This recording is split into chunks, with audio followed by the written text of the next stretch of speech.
Well, I did it. I ordered a Tesla. The wait's been honestly pretty brutal. So in this video, I'm going to show you what you can do to help pass the time while you're waiting for your car to be delivered. Stay tuned.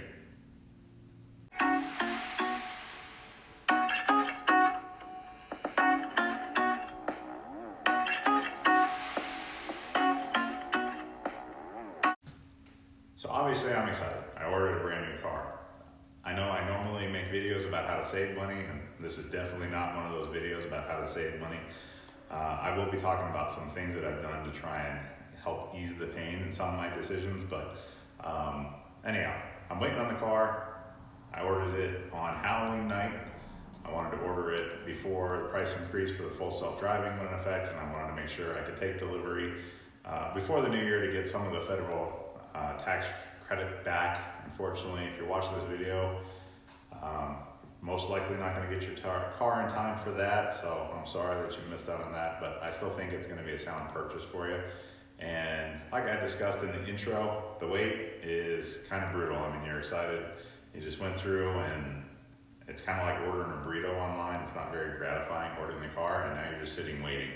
The thing that'll happen next is that you'll probably get an email from your sales assistant, and he'll tell you kind of roundabout when you're going to get the car, and you're going to check the app pretty much every day, waiting to see if you're getting a delivery notice or if your VIN has finally popped up, and it's kind of nerve-wracking at times. So anyhow, here are some of the steps that you can do to help pass the time, and some things that you honestly need to do. The first thing that you need to do is figure out how you're going to charge this vehicle, because going to a supercharger, unless you live really close to one, probably isn't going to be very convenient for you. So you need to charge it somewhat at home. If you do charge at home on a regular plug, you know, one of those regular plugs that you plug a lamp into, you're going to get about 3 to 4 miles an hour.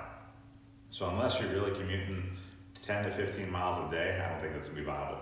So you're going to need to make the decision whether you're going to get the high power wall charger from Tesla, have that installed by an electrician, or if you're going to get a dryer outlet, basically a NEMA outlet installed. Different charge rates on those. There's plenty of videos to talk about it. I'm going to make a video about my charging solution later. This is kind of just how to pass the time and things to look into. Anyhow, right behind me, I installed this outlet myself. Wasn't that hard. I don't suggest it though if you are not comfortable working electric. It still took me about 5 hours. I had almost 100 feet of cable I had to run. And you know, if you do decide it yourself, some of the things that I went round and round about is you need 6-gauge wire. Don't do aluminum, do copper. Well, I shouldn't say that. If you're comfortable using aluminum, then use aluminum. I know I wanted to use copper wire. I think it's safer, so I ran that. You want to make sure that you run it through conduit if it's going to be exposed, if it's not inside the wall. It was easier for me to run mine outside of the wall. And it's something that you can definitely do if you are handy and if you're experienced using electric. If you're not, then definitely pay someone to do it. You can save a lot of money doing it yourself though. My quote was $1,400 or $1,500, I think, just to run this outlet, and I was able to do it for about $300 buying stuff myself. The other thing that you're going to want to do if you do run a 1450 outlet is you're going to want to get this adapter. This adapter does not come with the car anymore. You will get a level 2 charger, mobile charger, and it will come with the adapter to go in a regular 110 outlet. It won't come with the bigger outlet. So order this. I think it was $30 from Tesla. It came right away. It was in stock. And I would have one of these, even if you do the high power wall charger, I'd still get one of these because it might come in handy one day if you're going to visit relatives or go someplace that has a bigger outlet like this. I think it's just a good thing to have. Sorry that they're not included anymore. Stinks. The other thing that I think that you should do is order some of these jack pucks. The reason that I think that you should do that is that eventually the car is going to have to get jacked up. You may go to a tire place and they may not be very familiar with Teslas. You don't want to jack these things up like a regular car. The battery pack's underneath the car, you risk damaging the battery pack. These pucks, as you can see, this piece right here, there's an opening in the bottom of the car and this can slide right in. I bought this pack of 4 on Amazon. I think it was $30 or $40. I plan on keeping this in the car full time in case I get a flat somewhere and a truck driver comes out and tries to jack it up and doesn't have these. Comes in a nice carrying case. I think if you search Tesla pucks up on Amazon, you'll find the seller. You know, they basically will look to me like hockey pucks, and then he put the extra piece on. They smell like hockey pucks too, it's kind of funny. So I think this is a wise investment for anybody.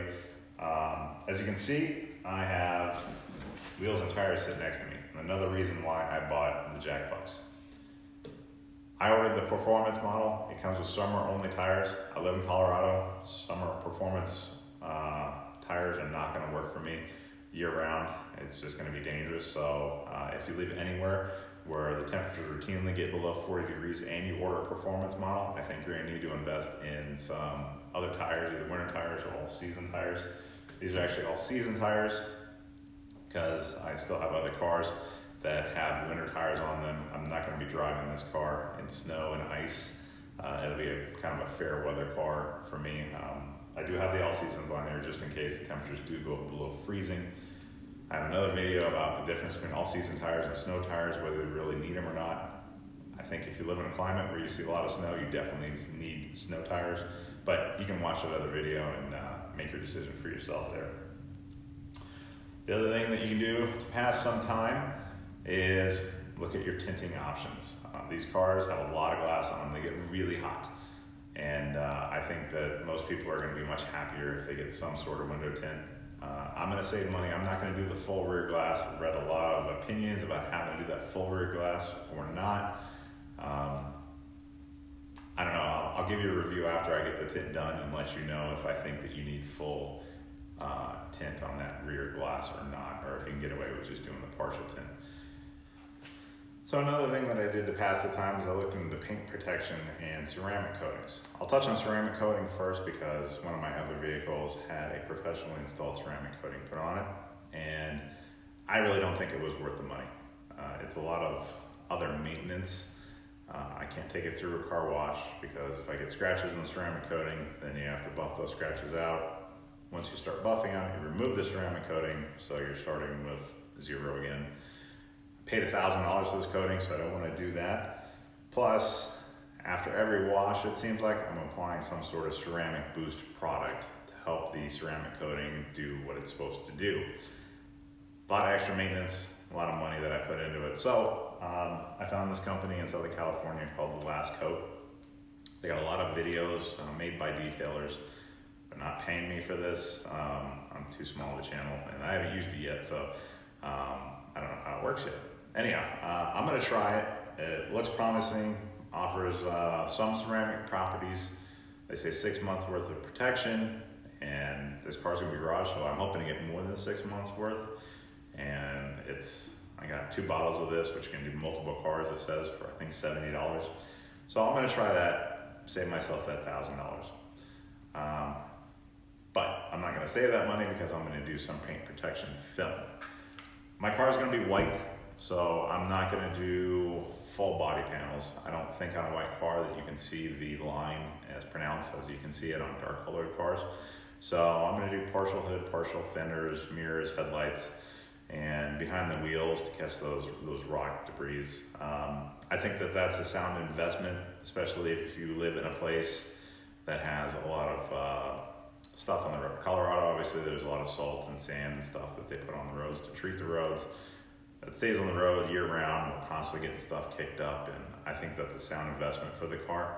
So I'm gonna save all that money from doing the ceramic coat professionally and put that into PPF film. And just Google PPF film or paint protection film, and you can see all sorts of installers in your area, all sorts of prices. I wouldn't go crazy with the prices. I understand there's different levels of it. If you're getting the entire car done, yeah, I think you're gonna want a reputable high-end installer. If you're just doing partial panels, then I don't know how important it is. If I have a bad experience, I'll let you know. And the last thing that I did is that I was concerned about having my charger hooked up in my garage and leaving it there and not having a charger in the car. And I also did more research. These plugs This one, they're not designed like a regular plug to be plugged in and out of. And actually breaks the prongs inside and can be a fire hazard. So if you're gonna use the charging solution that I am, you may wanna look at buying another charger. So that's what I did. I went on eBay and I found a decent deal. This is actually Generation 1 charger. I'm gonna do another video talking about the difference between Generation 1 chargers and Gen 2 chargers, why I chose to get a Gen 1 charger, and that'll be in another video. So we'll talk about that once I get the car, once I can show you the different charging rates of the different chargers. So, and one last thing, sentry mode. So sentry mode, you'll see a lot of people talk about different problems with sentry mode. It seems like the most stable thing to do is get a solid state drive. 500 gig seems to be the size that you want. You gotta make sure it's formatted for the car correctly. People have the most success with solid state drives. I found another company that has a thumb drive that they said will work. I'm gonna try it out once I get the car. I have that product. I don't wanna talk about it too much because I know that the solid state drive works, and thumb drives are, I don't know, they're a little iffy at times. So if I found a solution that I think is viable, I'll tell you guys about that, and we'll go over the car once I get it. I'm super excited about getting it. Anyhow, if this gave you some things to do to help pass your time, you know, please hit the thumbs up, please hit the like button, and go check your app, see if your VIN got busted yet. If not, the wait keeps continuing for you, and you got some stuff to do now. So I appreciate you guys joining me. Thank you very much. I hope you have a nice day. Happy holidays. And next video will be more Tesla related content most likely, so join me for that. I'm excited. I'll see you guys later. Have a great day.